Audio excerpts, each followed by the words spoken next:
Hi everyone, this is Tech. Thank you for tuning in for a miniature tech talk.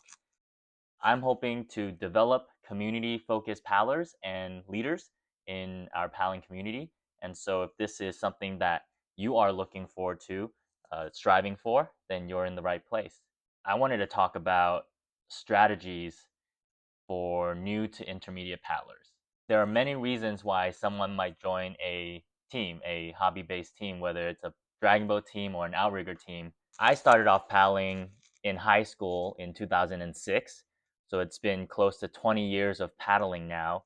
I've stayed involved. I started off as a paddler, then became a captain, and then a coach of my university team, of my adult team.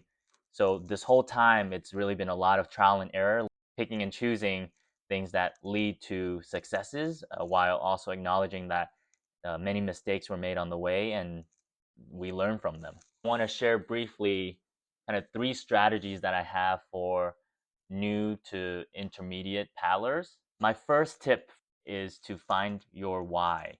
Why are you paddling? What is the reason why you show up and train and paddle on the team? What do you enjoy most about paddling?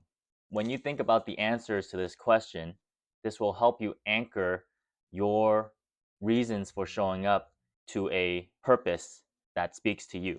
In order for you to develop as a paddler, you need to look within to figure out what you're doing it for in the first place.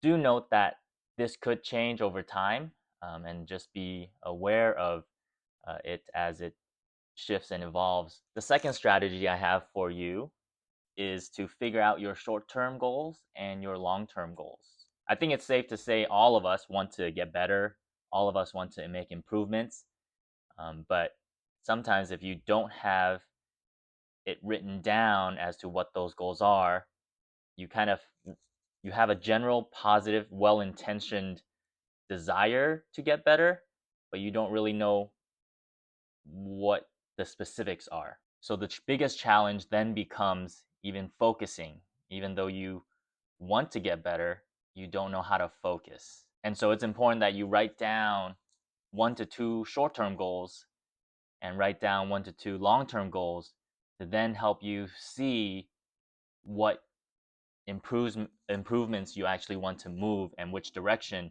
speaks loudest to you. The last strategy that I have for you is to show up. In the beginning, if you're a new paddler or maybe you're an intermediate paddler, you just started, maybe it's been a year, everything might still seem new and foreign to you.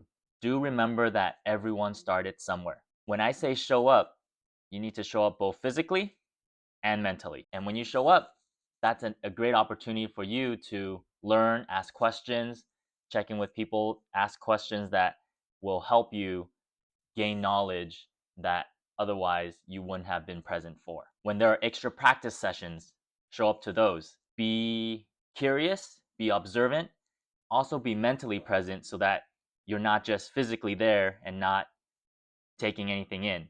You want to be present to ask questions and to learn as much as you can so that you can skip over making mistakes that otherwise you wouldn't be in control of. Don't skip out on the opportunities to grow. Hey, thank you all for tuning in this week. I'll see everyone next week. And if you feel like this was helpful for you, or you found value in this, please feel free to give a like, drop in a comment, or share it to someone that you feel like would benefit from hearing this.